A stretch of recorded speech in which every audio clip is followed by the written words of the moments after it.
গুলশান ২ ওয়েস্টিনের সামনে Gulshan plaza restaurant. এখানে আমরা প্রায়ই যাই খিচুড়ি খেতে।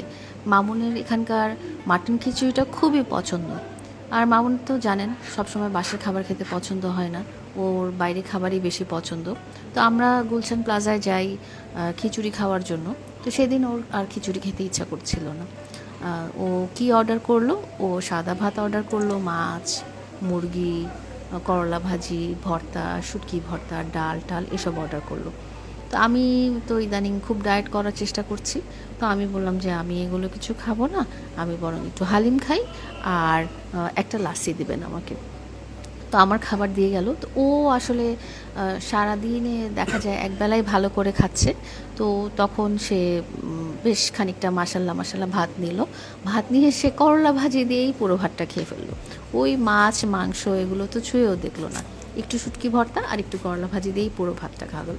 আসলে মাছ মাংস সবসময় খেতে ভালোও লাগে না। অনেক সময় দেখা যায় যে ভর্তা ভাজি দিয়েই অনেকগুলো প্লেটে ভাত খাওয়া হয়ে যায়। তো আমি যে হালিমটা অর্ডার করেছিলাম সেই হালিমটা দেখা গেল বিশাল বড় একটা বাটিতে করে আসছে এবং টেস্টও ভালো। তো গুলশান প্লাজা রেস্টুরেন্টে আমরা সবসময় খিচুড়ি খেতে যাই, বাট খিচুড়ির মানটা ইদানিং বেশ ভালো লাগছে না এবং ওদের সার্ভিসটাও অনেকটা পড়ে গিয়েছে, কেন জানি না, বাট এটা আমাদের অনেক প্রিয় একটা খাবার জায়গা। তো আমি আশা করি যে এখানকার মালিকপক্ষ যারা আছেন বা যারা পরিচালনা করেন তারা একটু সুদৃষ্টি দিবেন, কারণ এখানকার খিচুড়িটা অনেক ফেমাস এবং রাত বিরাতে বলেন, সকালে বলেন, দুপুরে বলেন, যে কোনো টাইমেই বলেন, মানে আমাদের জন্য খুবই কনভেনিয়েন্ট। আর খিচুড়ির টেস্টটাও কিন্তু অনেক মজার। তো মামুন হচ্ছে ছোট বাচ্চাদের মতো, ও হচ্ছে টিভি দেখে, কার্টুন দেখে, মোবাইল দেখে তারপরে ভাত খাইতে হয়, মানে খাওয়ার ব্যাপারে ওর যত অনীহা, সে মানে কোনো দিকে মাইন্ড ডাইভার্ট না করে খাইতে পারে না। তো মাইন্ড ডাইভার্ট করার জন্য তো বাইরে আর কি করবে, মোবাইলটা চালায়, কার্টুন দেখতে দেখতে সে খাচ্ছে আর আমি এদিকে হালিম খাচ্ছিলাম। তো আমি ওকে হালিম সারলাম, আমি বললাম যে তুমিও একটু হালিম খাও। তো ও আসলে হালিমটা বললো যে আমি হালিম খেলে আমি আর ভাত খেতে পারবো না, আমার ভাতটাই খুব মজা লাগছে। তো যাই হোক, আলহামদুলিল্লাহ ও করলা ভাজি আর শুটকি ভর্তা দিয়ে পুরো প্লেটে ভাতটাই খেয়ে ফেললো। তো আমি বললাম যে তাহলে তুমি এক কাজ করো, মাছের তরকারি আর অন্যটা পার্সেল করে নিয়ে যাও, তুমি বাসায় পরে খেয়ে নিতে পারবা। তো ওখানকার হালিমটা বেশ ভালো ছিল। তো ওখানে আমি লাসি অর্ডার করেছিলাম, যে সুইট লাসি, সুইট লাসিটাও বেশ ভালো ছিল। তো বাংলাদেশের সুইট লাসিটা একেবারেই মিষ্টি এবং অনেক ভালো লাগে।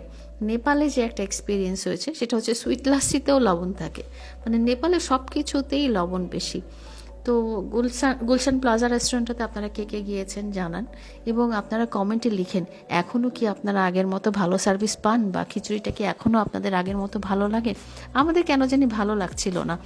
তো এখন যেটা হয় যে বেশিরভাগ টাইমে আমরা খিচুড়ির বদলে সাদা ভাত বা ভাজি টাজি দিয়ে খেয়ে আসি, বাট খুব চাই যাতে খিচুড়িটার মানটা যেন আগের মতোই হোক। তো এখানে খিচুড়ি ছাড়াও অন্যান্য অনেক কিছু পাওয়া যায়, বিরিয়ানি, মোরগ পোলাও এবং অনেক কারি পাওয়া যায়। বিকালের নাস্তাও পাওয়া যায়, স্যুপ টুপ পাওয়া যায়, বা নান রুটি, চিকেন তান্দুরি, বিফ শিক কাবাব এগুলোও সবসময় বিকালবেলা বা ওই টাইমে অ্যাভেলেবল থাকে। তো কোল্ড ড্রিঙ্কস তো মামুন খাবেই, ও আমরা কোল্ড ড্রিঙ্কস আসলে খুব পছন্দ করি। এটা আসলে ওয়েট বাড়ালেও না না খেয়ে থাকাই যায় না, মানে এটা এমন একটা জিনিস যে যতটাই ওয়েট বাড়ুক না কেন আমরা না খেয়ে থাকতেই পারি না।